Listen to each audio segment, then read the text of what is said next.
With the rising popularity in the tactical FPS genre, people are honing their skills on mouse and keyboard more than ever before. The legendary mainstay that is CSGO, coupled with the release and growth of Valorant in 2020, subjects the player base to a wide array of scenarios, testing their game knowledge, decision-making, utility usage, and teamwork. All of these are undoubtedly keys to success within the space, but at the center of it all, none of it matters if you can't close out the eliminations when the opportunities present themselves. Being able to consistently capitalize off of high percentage gunfights and even squeeze out victories in fights that should otherwise be lost is a clear benefit that good aim affords. Developing your aim is a deliberate, multifaceted process that requires you put in the time regularly and fully come to terms with your weaknesses. It is important to note that every mouse control principle has its uses within every shooter, but the most commonly used for TAC FPS is considered to be static clicking. As the name implies, static clicking entails switching between single-click elimination targets that are completely stationary for the duration of the scenario. If you have moderate experience within third-party aim trainers, you might recognize these scenario types by name.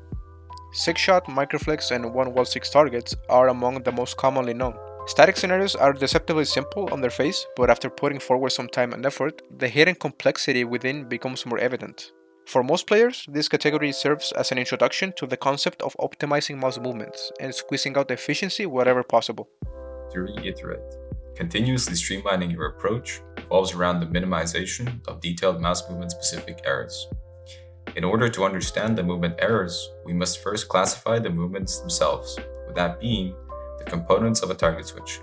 The initial flick and the microcorrection are both conducted one after the other for each target elimination attempted. The initial flick covers the most distance, with the sole purpose of it being to get to the crosshair as close to the target as possible within an acceptable margin of error. The microcorrection is the adjustment that immediately follows the initial flick, a minute traversal landing directly onto the target. With the understanding of these components in mind, make sure you mentally reinforce that these movements are happening rapidly and can be difficult to perceive in high-level static bots. Don't let the compartmentalization of concepts reflect in your execution. They exist to help you improve. Having the knowledge of the presence and purpose of the initial flick and the microcorrection, we can now discuss common errors that need to be addressed and are a direct result of the improper execution of these movements. These errors are overflicking, underflicking, and line deviations.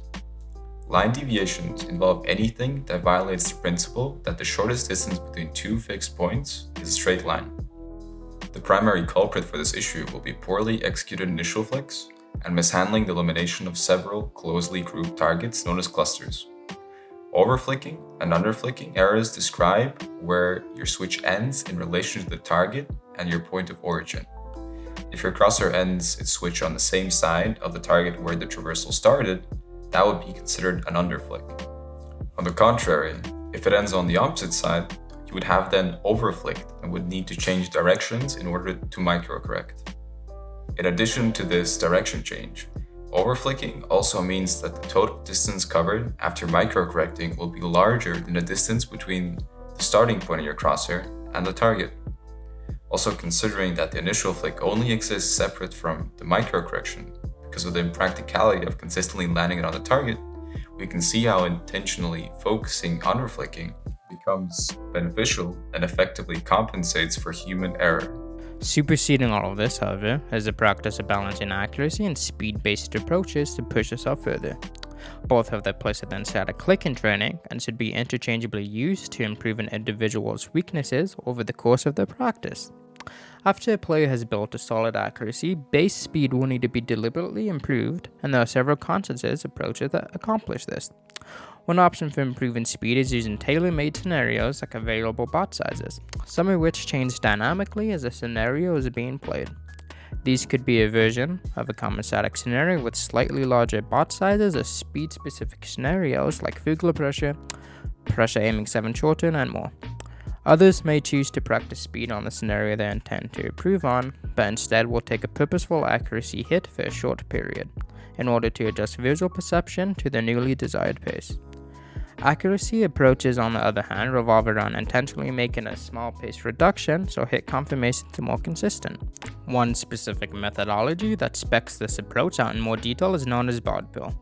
Named after exceptional static player Bardos, An in-depth video covering his version of an accuracy-based approach is included in the description. Use the specifics of managing errors to optimize your approaches and select either of them based on what's preventing you from reaching your goal.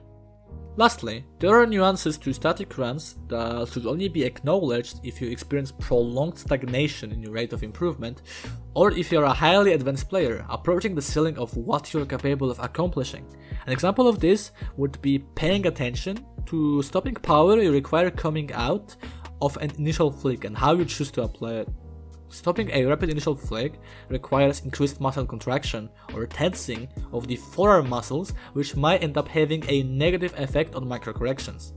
Tensing of the muscles introduces rigidity in movement that makes small adjustments much more difficult. Extreme details like this will come with large amount of experience and interactions with other players. It's worth mentioning that a common pitfall for new or intermediate players is to hyper-focus details and overcomplicate their training. So heed this warning and really think about if the preceding information applies to you based on your current skill level. This is Trustemix from Voltaic. Thank you for watching the video. I really hope you liked it. If so, feel free to hit the like button, comment if you want us to offer any feedback, and if you want to learn more about us, join us at discord.gg/Voltaic. Also, make sure to follow our other socials on Twitter and Twitch, which you can find in the description, and hit the subscribe button and tap the bell icon to get notified about future montages, guides, and announcements and more. All of us at Voltaic look forward to seeing you again soon.